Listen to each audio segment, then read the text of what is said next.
우리 현대인들은 끊임없는 그 선택들을 가지고 있습니다. 이 선택 앞에서 키에르케고르의 표현을 빌리면 선택 앞에서 우리는 그 자유의 현기증을 느낍니다.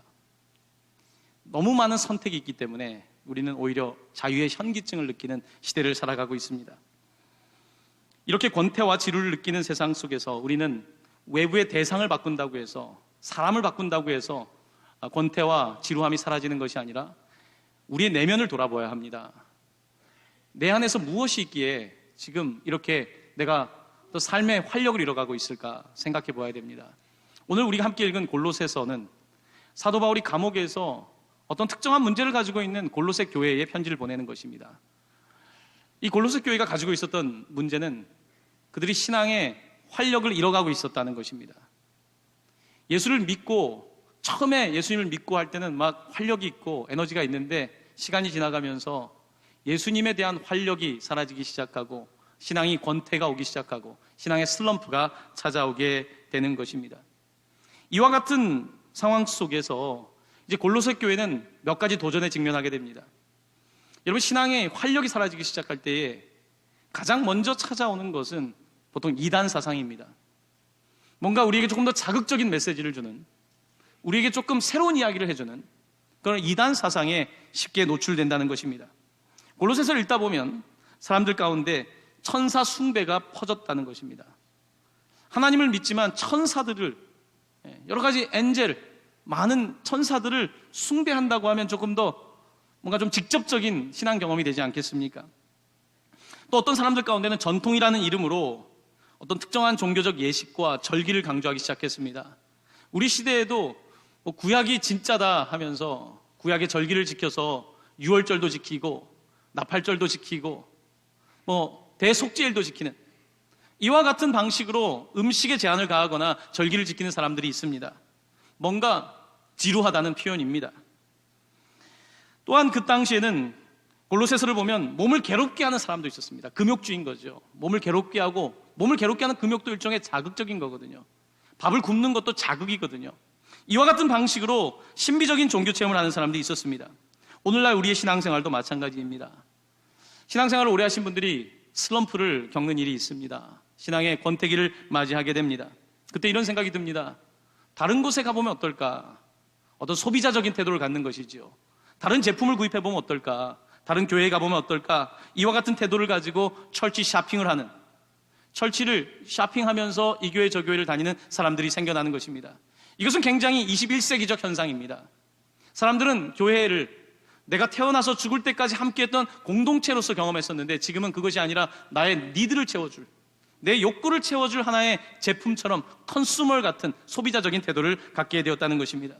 이와 같은 신앙은 우리로 하여금 계속해서 자극적인 것을 추구하는 신앙을 갖게 하고 신앙의 성장을 막는 이와 같은 문제를 가져오게 되는 것을 보게 됩니다.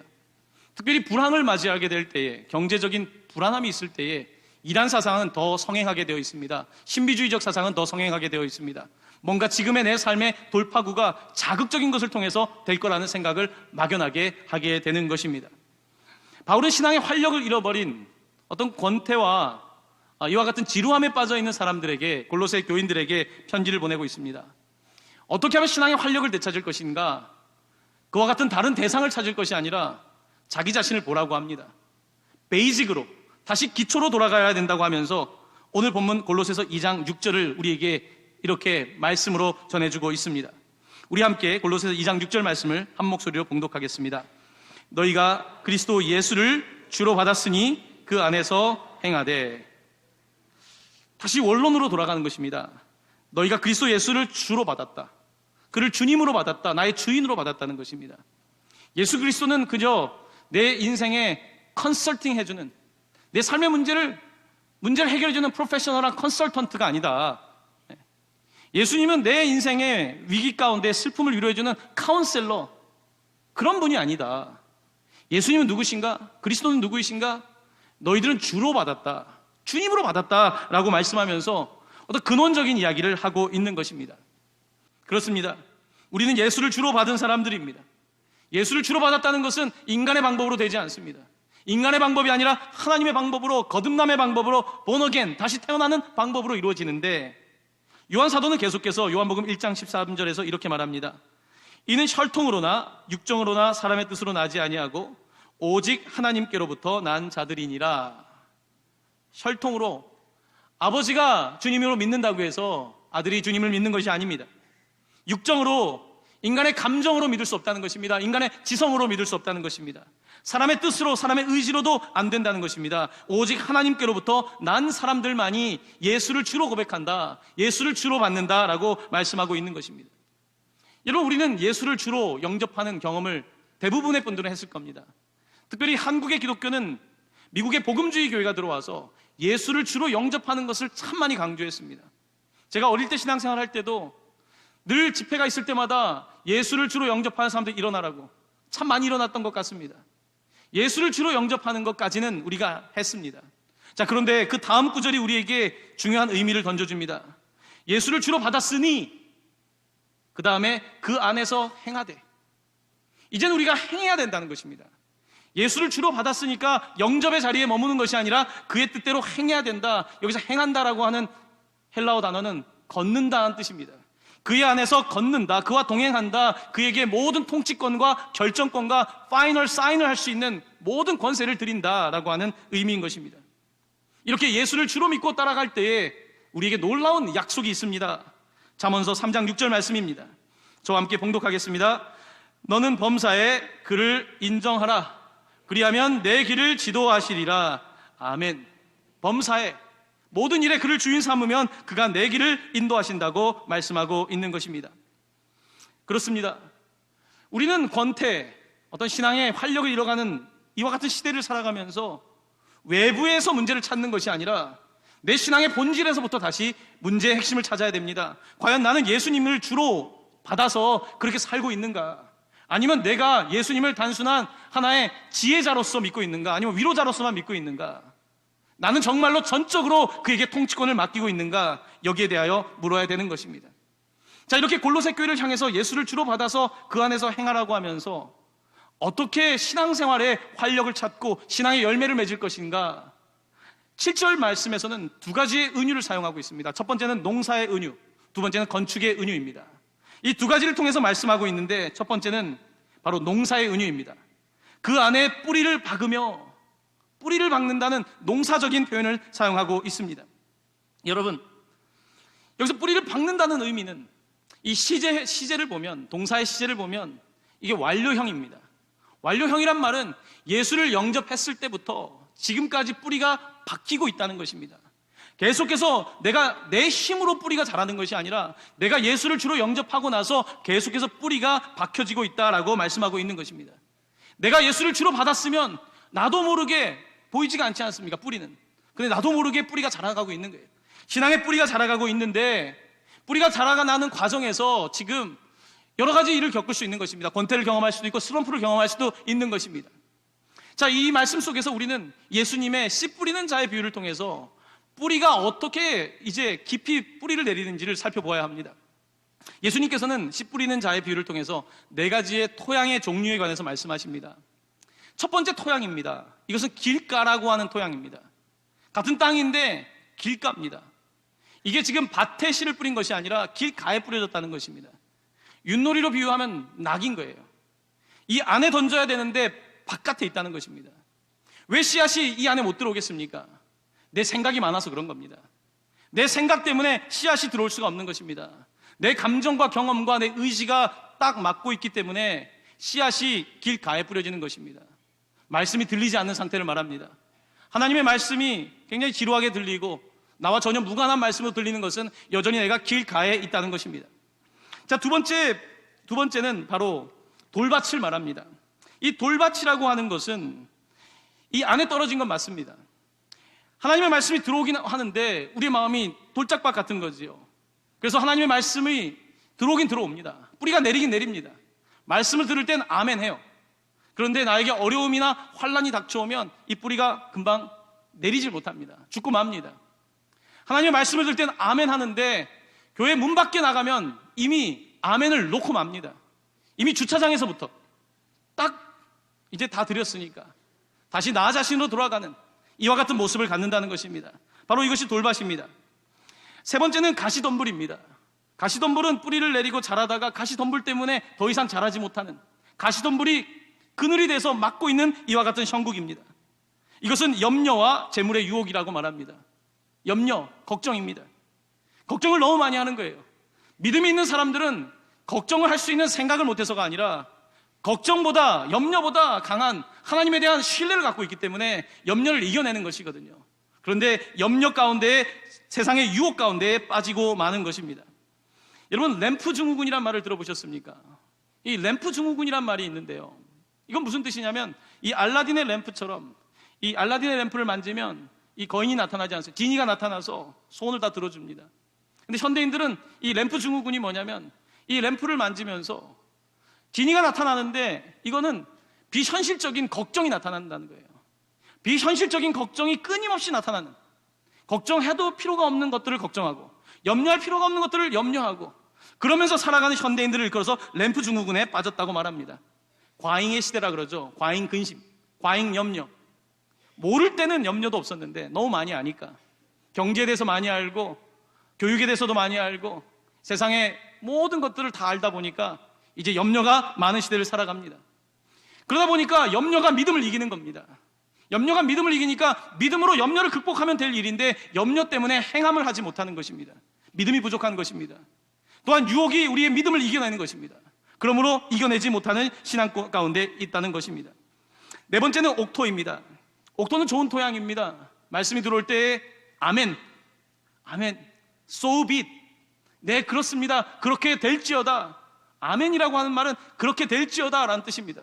아멘, 그렇게 될 것을 믿습니다 라고 고백할 뿐만 아니라 성전 바깥에 나가서도 염려가 있고 걱정이 있고 유혹이 있고 고난과 환난이 있지만 그 순간순간마다 아멘, 주님 약속하셨습니다, 그렇게 믿습니다 라고 고백하는 아멘의 신앙을 살아가는 것입니다. 그러므로 점점 뿌리가 내려가는 것입니다. 점점 뿌리가 내려가고 30배, 60배, 100배의 열매를 맺게 되는 것입니다. 성경은 하나님의 나라를 겨자씨에 비유하지 않습니까? 겨자씨라고 하는 것은 눈에 보이지 않지만 이것이 이렇게 큰 나무가 될지 누가 알겠습니까? 하지만 그 뿌리가 보이지 않지 않습니까? 뿌리가 보이지 않지만 뿌리가 깊이 들어가는 이와 같은 신앙을 통해서 이제는 말씀의 열매가 맺히는 그와 같은 삶을 살아갈 때에, 그때는 이제 활력이 생겨나는 거죠. 조금 하다가 포기하면 믿음의 열매를 못 보는 거 아니겠습니까? 조금만 더 견뎌내면 열매를 볼 수 있는데 하나님께서 주실 텐데 견뎌내지 못하는 걱정과 염려 가운데 있는 우리들의 모습 아니겠습니까? 자, 두 번째로는 이제 농사의 비유가 아닌 건축의 비유를 하기 시작합니다. 두 번째는 이겁니다. 뿌리를 박으며 그 다음은 세움을 받아입니다. 세움을 받아는 완료형이 아닙니다. 현재부터 미래까지 나가는 형태입니다. 뿌리가, 우리가 예수를 주로 믿었을 때부터 뿌리가 생기기 시작해서 뿌리가 들어가고 있고, 이제 우리는 계속해서 건물을 세워야 된다는 것입니다. 뿌리가 들어오는 만큼 건물을 세워야 되는데, 바로 우리 신앙생활에서 감당해야 될 활력 있는 신앙생활은 바로 건물을 세우는 것입니다. 여러분, C.S. 루이스라고 하는 변증학자는 이 신앙생활에 대해서 건물 짓기에 비유하고 있는데 이렇습니다. 여러분, 우리가 다 각자의 인생의 집이 있지 않습니까? 이게 다 집이 있는데, 이 집을 짓고 있는데 하나님을 우리가 나의 하나님으로 믿고 예수님을 나의 주님으로 믿을 때에 그가 다시 건축을 한다는 겁니다. 내가 지었던 건물이 아니라 하나님의 방식으로 리모델을 하시고 리빌딩을 하신다는 겁니다. 자, 이렇게 하나님을 믿고 이제 우리는 새로움을 경험해요. 예수를 주로 영접한 이후에 다시 내 인생이 세워지는 걸 경험하는데, 우리 흔히 이렇게 생각한다는 것입니다. 이제 하나님을 믿기 시작하자 하수구를 하나님께서 배관이랑 이런 것들을 고쳐주세요. 하수구 문제를 해결해요. 내 가운데 있던 죄와 더러움들이 씻어지는 경험을 합니다. 여러분, 신앙생활 하면서 이게 참 좋은 거예요. 내 안에 씻겨지는 느낌처럼 좋은 건 없습니다. 영적으로 씻겨지는 경험을 합니다. 그리고 하나님께서 주인이 되시면서 물 새는 걸 고쳐주신다는 거죠. 방수를 해주시는 거예요. 내 인생에 물 새는 걸 막아주시니까 이제 신앙생활 하면서 아, 참 신앙이 있는 게 참 좋구나 이렇게 생각을 합니다. 그런데 하나님께서는 지금 어떤 설계를 갖고 있는지 아직 모르는 거예요. 어떠한 리모델링을 하려는지 모르고 있는 우리들은 이렇게 생각하는 거죠. 이제 됐다. 하수구 치웠고 물 안 새니까 이 정도 집이면 됐다고 생각을 한다는 것입니다. 근데 하나님의 설계는 그렇지가 않다는 것입니다. 하나님은 그 정도가 아니라 지금 옆에 있는 이 벽을 허물기를 원하신다는 것입니다. 하나님이 이 벽을 허물고 나는 지금 리모델링을 거기까지 생각 안 했는데 하나님은 허물기를 원하신다는 겁니다. 나는 여기까지만 지으려고 했는데 하나님은 한 칸을 더 내시려고 한다는 겁니다. 나는 바닥이 괜찮다고 하는데 하나님은 바닥이 괜찮은 거 아니라 바닥도 바꾸신다는 겁니다. 하나님은 우리의 인생에 대해서 전혀 다른 설계를 가지고 있는데 우리 자신이 우리의 삶에 대한 리모델링에 대하여 이미 정해진 틀을 갖고 있다는 것입니다. 그러면서 하나님께 괜찮습니다. 나는 더 이상 변화되지 않겠습니다. 나는 그저 이 정도 집이면 됩니다. 나는 그저 이렇게 거처할 집이면 됩니다. 냄새 나지 않고 물 안 새는 집이면 되겠습니다 라고 말합니다. 하지만 하나님의 설계도는 그게 아니라는 것입니다. 하나님은 우리의 인생 가운데 궁궐을 짓기를 원하신다는 겁니다. 왜 궁궐을 지으려고 하실까요? 왜냐하면 그것은 왕 대신 하나님께서 사실 거처이기 때문이라는 것입니다. 하나님께서 우리의 인생 가운데 왕이 되셔서 우리의 인생 가운데 궁궐을 짓는 이유는 바로 하나님이 거처할 집이기 때문에 그렇게 세우기를 원하신다는 것입니다. 근데 우리는 그렇게 생각하는 거예요. 나는 이 정도면 됩니다. 여러분, 내 인생이 내 집입니까? 내 인생이 나의 것입니까? 내 시간이 내 겁니까? 그것은 철저하게 나라고 하는 틀 안에 갇혀있는 생각이 아니겠습니까? 하지만 하나님의 설계도면은 전혀 다르다는 것입니다. 하나님은 원대한 계획을 가지고 계시고 우리를 향하여 내가 상상하지 못한 계획을 가지고 있다는 것입니다. 자, 세 번째입니다. 세 번째는 이렇게 세움을 받아서 건물을 짓는데 교훈을 받은 대로 믿음에 굳게 서라는 것입니다. 왜냐하면 건물을 세우다 보면 자꾸 사람들이 이런 말 저런 말을 하게 됩니다. 리모델링을 하다 보면 이게 나중에 되면 엉성해집니다. 왜냐하면 이 사람 저 사람의 이야기를 들어야 되기 때문에 그렇습니다. 하나님께서 우리에게 설계 도면을 주셨는데 하나님께서 그 설계대로 그리고 있는데 자꾸 말을 듣는 거예요. 환난을 당하면 그래 하나님 요건 내가 이렇게 해보겠습니다. 자꾸 덧대는 거죠. 리모델링에 이것도 덧대고 저것도 덧대고 하면서 하나님의 설계에서 점점 멀어지는 것 아니겠습니까? 말씀은 뭐라고 하고 있습니까? 교훈을 받은 대로 하나님께서 주신 약속대로 교훈의 말씀대로 믿음에 굳게 서라는 것입니다. 건물 세울 때 내가 자꾸 설계 변경하지 말고 건축 변경하지 말고 자재 바꾸지 말고 하나님께서 약속하신 그대로 따라서 건물을 지으라는 것입니다. 그렇게 되면 안정적으로 궁궐을 짓고 엄청나게 높은 건물을 짓는다고 할지라도 지을 수 있다. 왜냐하면 예수 그리스도가 반석이기 때문에 이 든든한 반석 위에 세운 집은 무너지지 않는다고 우리에게 약속하시는 것 아니겠습니까? 바로 이것이 오늘 사도 바울이 골로새 교회를 바라보면서 안타까운 것입니다. 이제 예수를 주로 받았는데 언제까지 주님을 입술로 고백하는 자리에 머뭅니까? 행함의 자리로 나아가야 되고 뿌리를 받고 건물을 세우고 안정적인 건물을 지어야 되지 않겠습니까? 바로 이것이 사도 바울이 권면하고 있는 내용입니다. 네 번째입니다. 네 번째는 감사함을 넘치게 하라는 것입니다. 여러분, 건물을 짓는데 얼마나 힘이 듭니까? 한 층 한 층 올릴 때마다 얼마나 힘이 듭니까? 그때 어떡합니까? 포기하기 쉽지 않습니까? 사람들이 와서 신앙생활 하는데 별 도움이 안 되는데 또 쓴소리들 하지 않습니까? 그때 우리는 포기하고 싶은 마음이 들지 않습니까? 그때 어떻게 해야 되겠습니까? 오늘 말씀은 감사함을 넘치게 하라는 거예요. 내가 1층을 졌는데 또 불평하고 걱정하는 마음이 생길 때 감사를 넘치게 하라는 것입니다. 여기서 감사라고 하는 단어는 원어는 단수형이 아닙니다. 복수형입니다. 감사들을 말하라는 거예요. Thanksgivings, 복수형입니다. 계속해서 감사로 건물을 지으라는 거예요. 한 층을 마치고 이제 됐다고 말하지 말고 어려운 일이 있었지만 감사함으로 또 짓고, 성도들도 마찬가지입니다. 함께 모여서 서로 자꾸 힘 빠지는 이야기하지 말고 하나님께 감사로 올려드릴 때 여기서 끝나지 않고 또 다른 일을 벌리게 되고 하나님 기뻐하시는 사업을 하는 그와 같은 모습으로 나아가라고 말하고 있는 것입니다. 그렇습니다. 우리는 예수를 주로 받은 사람들입니다. 예수님이 우리의 주인이십니다. 예수님이 우리의 주인이라는 말은 그가 우리의 오너가 됐다는 것입니다. 오너. 여러분, 경영학에서는 오너라는 말과 리더라고 하는 말을 다르게 사용합니다. 리더라고 하는 말은 보통 CEO를 말합니다. 월급을 받는 CEO, 리더. 오너는 회사를 시작한 사람입니다. 오너와 리더 사이에는 넘어갈 수 없는 간극이 있습니다. 여러분, 예를 들면 이렇습니다. 마트에 가서 장을 봐야 된다고 예를 들어 봅시다. 그런데 이 월급을 받는 리더는 자기에게 주어진 일을, 그 물품을 다 사옵니다. 행해야 될 일을 다 해요. 보통 주어진 일을 그렇게 꼼꼼하게 합니다. 오너는 그런데 한 단계 더 나갑니다. 어디 마트로 가야지 가장 물건이 싼지, 어떤 길로 가야지 유통에 돈이 적게 드는지, 이것을 생각하는 것이 진짜 오너입니다. 기름을 넣게 되는데 그냥 편한 곳에 가서 기름을 넣고 그냥 일을 마무리 짓는 것이 리더라고 한다면, 오너는 일을 마무리 짓는 것이 아니라 정말로 일에 대하여 고민하고 걱정하고 조금이라도 잘 되게 하는 것이 오너입니다.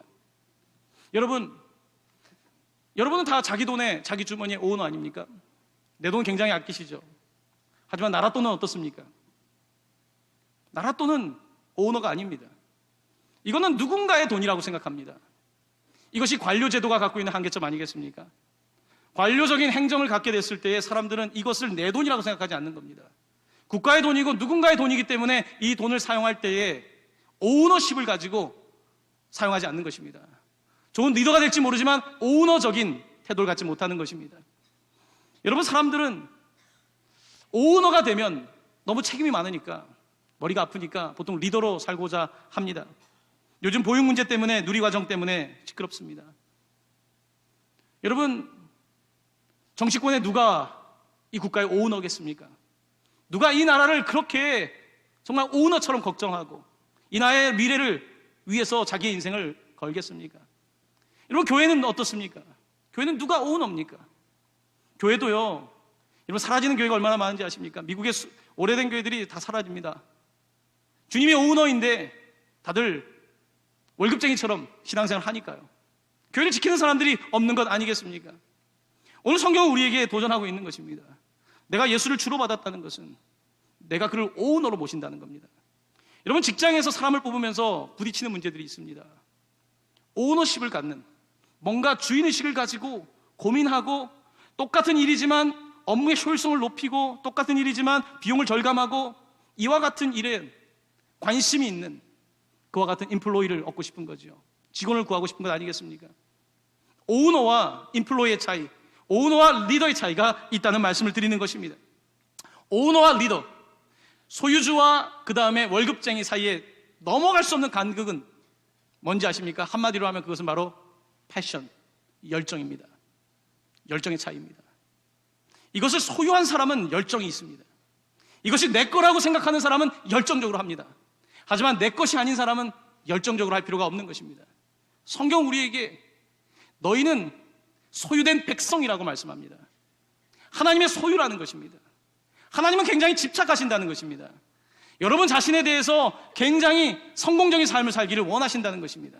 성경 하나님의 열심히 이루신다고 말씀하고 있지 않습니까? 하나님은 오너입니다. 하나님은 코스모스 우주의 오너입니다. 하나님은 모든 백성들의 만유해 주시며 모든 사람들의 오너이십니다. 모든 창조의 오너이십니다. 하나님께서는 우리를 소유하기를 원하시는 것입니다. 우리가 그에게 소유될 때 어떤 일이 벌어질까요? 우리가 그를 주인으로 삼을 때 어떤 일이 벌어질까요? 한 가지는 확실합니다. 패션, 열정이 생겨날 수밖에 없습니다. 주님의 열정이 내게 들어올 수밖에 없고, 주님의 열정이 들어오게 될 때에 주님, 나는 그냥 냄새나지 않는 집, 그저 비가 새지 않는 집이 아니라 하나님, 정말로 제 인생이 주님 거처하시는 집이 되기를 원합니다. 제 인생 가운데 주님 오셔서 저를 통하여 영광 받기 원합니다. 주님, 우리가 속한 이 교회가 하나님의 영광이 나타나는 교회가 되기를 원합니다. 바로 오너이신 당신께만 영광을 돌리기를 원합니다. 이와 같은 태도를 갖지 않겠습니까? 여러분, 많은 사람들이 주인의식이 없습니다. 많은 사람들이 그저 그렇게 살아가는, 적당히 살아가려는 시대를 살아가고 있는, 이것이 우리의 시대 정신이 되고 있는 이 시대를 살아가면서 여러분 생각하시기를 바랍니다. 여러분, 우리 모두는 예수를 주로 받았습니다. 예수 그리스도를 주님으로 받았습니다. 그는 우리의 주님이십니다. 그가 우리의 주님이시기에 그는 반드시 우리의 삶 속에 놀라운 일을 감당하게 되실 것입니다. 여러분의 인생을 살아가시면서 여러분의 설계도면이 아닌 하나님의 블루프린트, 하나님의 설계도면을 따라서 여러분의 삶을 들이시기를 바랍니다. 주님께서 여러분의 삶을 사용하실 것이며 축복하실 것이며 여러분을 통해서 놀라운 기적들이 일어나게 될 줄로 믿습니다. 아멘.